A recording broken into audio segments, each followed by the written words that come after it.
incapacidad permanente por hernia discal y discapacidad derivada. ¿Qué es la incapacidad permanente? La incapacidad permanente es una prestación económica del Instituto Nacional de la Seguridad Social, INSS, destinada a cubrir la pérdida de capacidad laboral de manera total o parcial cuando una enfermedad o lesión provoca reducciones anatómicas o funcionales graves y previsiblemente definitivas. La incapacidad permanente se clasifica en varios grados: parcial, total, absoluta y gran invalidez, dependiendo del nivel de limitación funcional y de la capacidad de la persona para desempeñar cualquier tipo de trabajo. ¿Por qué una hernia discal puede ser causa de incapacidad? Una hernia discal se produce cuando el núcleo pulposo del disco intervertebral se desplaza y compromete las estructuras nerviosas adyacentes. Esto puede causar dolor intenso, ciática, entumecimiento, pérdida de fuerza, dificultades para caminar, para mantener la postura o para levantar peso. Cuando estos síntomas y secuelas no mejoran tras un tratamiento razonable, conservador o quirúrgico, y se presentan de forma crónica, pueden limitar gravemente la capacidad de la persona para trabajar o realizar tareas cotidianas. ¿Qué evalúa el tribunal médico? Y requisitos. Para que se reconozca una incapacidad permanente por hernia discal, el tribunal médico y el equipo de valoración de incapacidades, EVI, tendrán en cuenta varios factores: la localización y el alcance de la hernia, cervical, dorsal, lumbar, raíces nerviosas afectadas, los tratamientos médicos o quirúrgicos realizados y su eficacia, la persistencia de síntomas o secuelas tras cirugía, si la hubo, la relación entre las limitaciones funcionales y el tipo de trabajo que realiza el afectado, y la previsión de mejoría tras intervenciones futuras, en su caso, con la opinión del especialista. Si se constata una reducción anatómica o funcional grave y definitiva que disminuye o anula la capacidad para desempeñar un trabajo, puede reconocerse la incapacidad permanente. Grados de incapacidad en casos de hernia discal. Según la valoración, se puede conceder incapacidad permanente parcial, que supone disminución del rendimiento en la profesión habitual, pero permite seguir trabajando. Es poco frecuente en casos de hernia discal, ya que suelen pasar directamente a incapacidad total. Incapacidad permanente total, la más habitual, se concede cuando la persona no puede continuar en su profesión habitual debido a esfuerzo físico, posturas mantenidas, movimientos repetitivos o limitaciones funcionales. Incapacidad permanente absoluta. Solo se reconoce en casos graves cuando las secuelas impiden cualquier tipo de trabajo. Puede incluir complicaciones neurológicas o déficits funcionales importantes. Gran invalidez. Se aplica en situaciones extremas donde la persona necesita ayuda de otra persona para las actividades básicas de la vida. ¿Cuánto se paga? La cuantía de la pensión depende de la base reguladora de cotización. Para incapacidad permanente total, se aplica generalmente un 55% de la base reguladora. Para personas de 55 años o más, en ciertas circunstancias, el porcentaje puede subir al 75%. Para incapacidad permanente absoluta, la pensión equivale al 100% de la base reguladora. En gran invalidez, además del importe de la pensión, se puede añadir un complemento destinado a la asistencia de otra persona. Discapacidad por hernia discal. La discapacidad es un concepto diferente de la incapacidad permanente.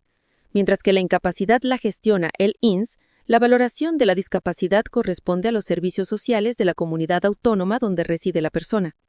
La discapacidad evalúa cómo la patología afecta a la vida diaria, la autonomía personal y la participación social, no solo a la capacidad laboral. Con la entrada en vigor de la normativa vigente, la valoración es individualizada y multidimensional, considerando la funcionalidad, la autonomía, las actividades de la vida diaria, la participación social y otros factores contextuales. Por esta razón, no existe un porcentaje fijo de discapacidad por hernia discal. Cada caso se analiza de forma concreta. En muchos casos se reconoce un grado mínimo de 33%, que permite acceder a determinados beneficios sociales y fiscales. En situaciones graves, con secuelas neurológicas o limitaciones funcionales importantes, el porcentaje puede superar el 65%.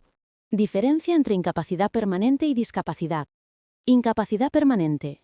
Se concede por la Seguridad Social, INSS, y otorga derecho a pensión cuando la persona no puede trabajar. Discapacidad. Se concede por los servicios sociales autonómicos y valora cómo la patología afecta a la vida diaria y a la participación social. Para obtener ambas figuras deben tramitarse por separado. Sin embargo, al reconocerse una incapacidad permanente, se suele asignar automáticamente un porcentaje de minusvalía del 33%, aunque no conlleve todas las ventajas de la discapacidad otorgada por los servicios sociales. Consideraciones y dificultades frecuentes. No todas las hernias discales justifican incapacidad permanente. Debe demostrarse mediante pruebas médicas objetivas y limitaciones funcionales graves. Las hernias leves o moderadas, con dolor ocasional o limitaciones mínimas, normalmente no permiten el reconocimiento de incapacidad. Tras una cirugía de hernia discal, si persisten síntomas incapacitantes o hay secuelas importantes, aumenta la probabilidad de que se reconozca incapacidad absoluta o incluso gran invalidez. La valoración de discapacidad es multidimensional y requiere documentación completa sobre la funcionalidad, autonomía y participación social de la persona. Concurrencia de incapacidad y discapacidad. Es posible que una persona tenga tanto incapacidad permanente como discapacidad, pero deben solicitarse por separado. La incapacidad se tramita ante el INSS y la discapacidad ante los servicios sociales. La concesión de ambas figuras permite acceder tanto a la pensión como a ciertos beneficios sociales y fiscales.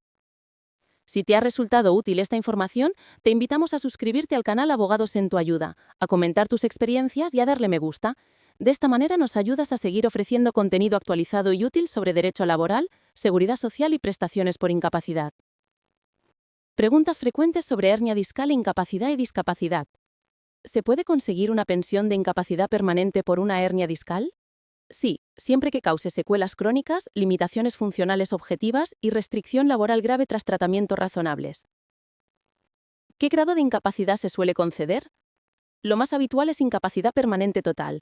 La absoluta se concede solo en casos graves y excepcionales. ¿Cuánto se cobra? Depende de la base reguladora. IPT 55%, hasta 75% en ciertos casos. IPA 100%. Gran invalidez incluye complemento adicional. Si ya me han operado, ¿puedo solicitarla? Sí, especialmente si persisten síntomas incapacitantes o secuelas tras la cirugía. ¿Cuál es la diferencia entre incapacidad y discapacidad? La incapacidad se concede para cubrir la pérdida de capacidad laboral.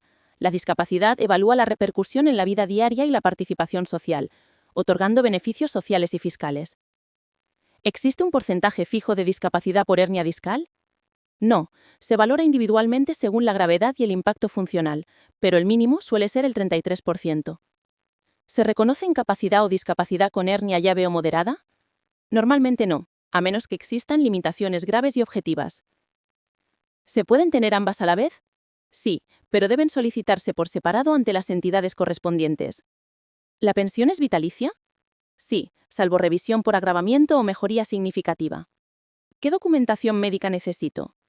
Informes de especialistas, pruebas objetivas, resonancias, electromiografías, historial de tratamientos y cirugías y valoración funcional de la limitación en el trabajo y la vida diaria.